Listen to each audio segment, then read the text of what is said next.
અને એક સારી ખબર છે ને એક ખરાબ ખબર છે, કઈ સાંભળ્યું તારે? બંને. ખરાબ ખબર એ છે કે સિઝર નહીં કરવું પડે. ઓકે. અને સારી ખબર એ છે કે ડિલિવરી થઈ ગઈ છે. अरे वाह तो घबराई जशो. नॉर्मल हो गया है ना तो बस ऐसा लगता है कि हर सिटी में ऐसे एक डॉक्टर होने चाहिए जो पेशेंट का इतना ध्यान रखें, ऐसे सोचें इसके बारे में इतना. सब डॉक्टर ऐसा क्यों नहीं सोचते हैं, पता नहीं. ओह माय गॉड, राजकुमार आई गए. वाओ ले भाई मेरी बात सुनने राजकुमार आई गया. बधाई हो दादू. बोलो सब कुछ है आपका खाना दुआ करी राजकुमार मारे राजकुमार आई गए. जितना आपको खुद पे भरोसा नहीं है इतना तो हमें खुद आप पे भरोसा है, सच में. તમે જે કર્યું છે ને ઇટ્સ અમેઝિંગ અમેઝિંગ રિયલી. તમે જે મને ખુશી આપી ને આજે એ ખુશી એનો કોઈ એના શબ્દો નથી મારી પાસે.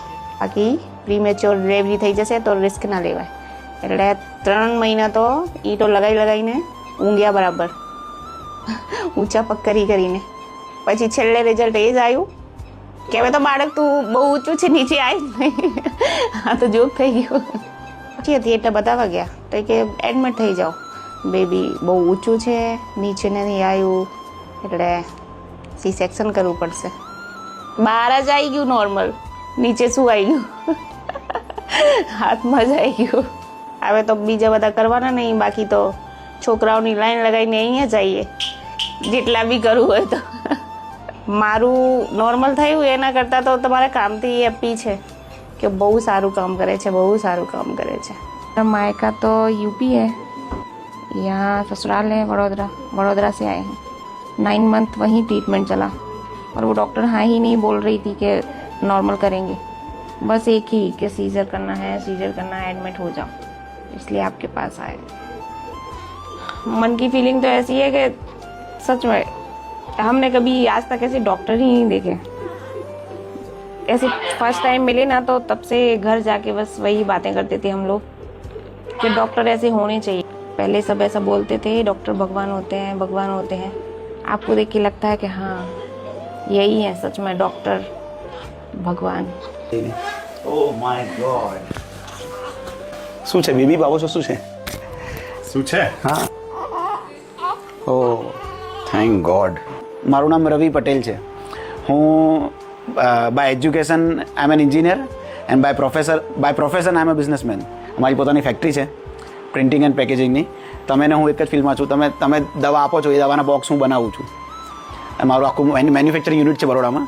અમે ફાર્માસ્યુટિકલ્સ, એગ્રીકલ્ચર અને બધી જ ઇન્ડસ્ટ્રીઝના બોક્સીસ પ્રિન્ટ કરીએ છીએ અને સ્ટાર્ટ ટુ એન્ડ આખું પ્રોસેસ કરીએ છીએ. તો એને પહેલેથી હતું કે આપણા ડૉક્ટર કંઈક પણ આપણને એવું કહેશે કે નોર્મલ ડિલિવરીના ચાન્સીસ ઓછા છે કે સી સેક્શન કરવું પડશે તો આપણે સીધા અહીંથી ગાડી ઉપાડીને સુરેખા હોસ્પિટલ જઈશું.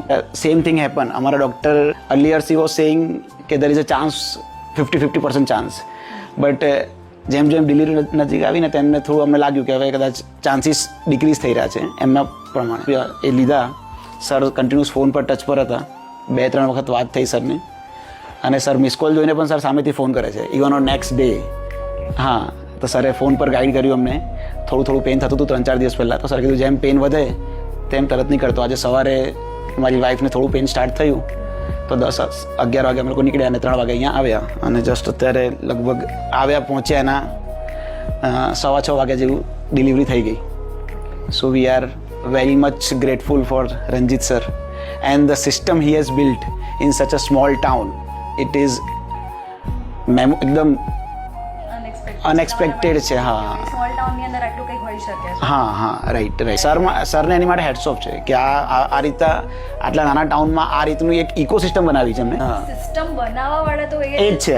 હા એટલે જ કહું છું સરને એની માટે હેડ્સ ઓફ છે. એમ આ રીતે આખી સિસ્ટમ, આ જે એમને મિશન ઉપાડ્યું છે એકદમ રિવોલ્યુશનરી છે. અને હું તો એક જ કહીશ કે એની માટે હું બહુ જ ગ્રેટફુલ છું. Each and every gynaec should be they must be inspired from sir and they must implement this system at their respective hospital because he's a single person. He cannot go each and every city. એકલા જઈ નથી શકતા એમ. તો at least હું તો કહું છું વધારે નહીં 100માંથી 10 જણ બી આવું થોડા ઘણા ઇન્સ્પાયર થશે ને તો લોકોને અમારા જેવાને બરોડાથી આટલી દૂર, ચલો હું તો કેપેબલ છું by god's grace. I have every resources. બરાબર, મારી પાસે પોતાની ગાડી છે, પણ ઘણા બધા એવા લોકો છે જે લોકો ફાઇનાન્શિયલી અને ફિઝિબલ નથી હોતું એમની માટે તરત ભાગવું. આખા દેશમાં એમની હંડ્રેડ્સ ઓફ બ્રાન્ચ હોય. હા, અને એની માટે સરને કંઈક મારી જે પણ હેલ્પ લાગશે એ પણ હું કરવા તૈયાર છું. તમે અમને ઇન્સ્પાયર કરી શકો છો ને, આઈ એમ ડેફિનેટલી શ્યોર તમારું કાર્ય જે પણ ફ્રોમ ધ બિગિનિંગ જોશે ને, જે નવા ડૉક્ટર છે એ ડેફિનેટલી ઇન્સ્પાયર થશે સર. 100માંથી 10 ડૉક્ટર ડેફિનેટલી ઇન્સ્પાયર થશે. જે પણ નવા ગાયનેક બનશે ને, અને જો એમને તમારા વિડીયો જોયા ને, એ ડેફિનેટલી ઇન્સ્પાયર થશે. Positivity, good cause and for the betterment of the country, for the nation, દરેક વસ્તુ માટે બહુ સારી વસ્તુ છે. એટલે આના પરથી દરેકે ઇન્સ્પાયર થવું જોઈએ. My brother is a MS in Bhopal. મેં સરને મુલાકાત કર્યા પછી મેં એને આખો એક્સપિરિયન્સ શેર કર્યો. હું જ્યાં બિલોંગ કરું છું, it's Lalitpur district in Uttar Pradesh. 10 ઇન્ડિયાના બેકવર્ડ ડિસ્ટ્રિક્ટ કહેવાય ને, એમાંનું એક છે.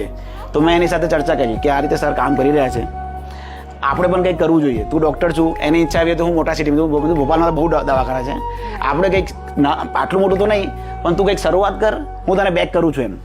મેં તું પૈસા જ કમાવા બધું છે નહીં એમ, લોકોના આશીર્વાદ મળવા. અને એના કરતાં બી સર જેટલા પોપ્યુલર છે, આઈ ડોન્ટ થિંક એને કોઈ ગાયને આટલા પોપ્યુલર. મેં તો નેક્સ્ટ ડે જ વાત કરી મારા બ્રધરને, તો આપણે તું છે ને મોટી સિટીનો મોહ ત્યાગી દે. આ સંતરામપુર જેવું જ છે મારું નાનું ટાઉન લલિતપુર. તમે જોશો ને એકદમ ત્યાં, અને બહુ જ છે, કંઈ પણ થાય એટલે ચાલો ભોપાલ જાઓ, ગ્વાલિયર જાઓ, ઝાંસી જાઓ. એ મારો બ્રધર છે, તું ડૉક્ટર છું, તારી વાઇફ ડૉક્ટર થઈ જશે, તમે બે જણા એવું કંઈ બીડું પાડો, સ્ટાર્ટ કરો ત્યાં આપણા એમાં, કે આપણા એટલીસ્ટ હું એવું નથી વિચારતો કે બહારના લોકો ત્યાં લલિતપુરમાં આવે, પણ એટલીસ્ટ લલિતપુરના લોકોને બહાર ના જવું પડે એમ, એવી ફેસિલિટી ત્યાં ઊભી થવી જોઈએ. સરનું જોઈને આ આઈડિયા પહેલેથી હતો, બટ સરનું જોઈને મને છે ને હવે હું એમાં એની માટે સ્ટ્રોંગલી કામ કરીશ. હવે હું ઇન્વેસ્ટમેન્ટ જે બરોડામાં કરવાનો હતો, ઇન્વેસ્ટમેન્ટ અહીંયા નહીં કરું, હું ત્યાં કરીશ, સ્પેશિયલી હોસ્પિટલમાં. Seriously, I am damn serious about this. You are great. Absolutely, you are great. To your all team, full team. એ ખરેખર મારી પાસે શબ્દો નથી તમે ક્યાં માટે. એમની ટીમ પણ છે સાથે, ડૉક્ટરની ટીમ પણ છે સાથે. એમ, અને અમારું જે હતું જોઈન્ટ ટીમ,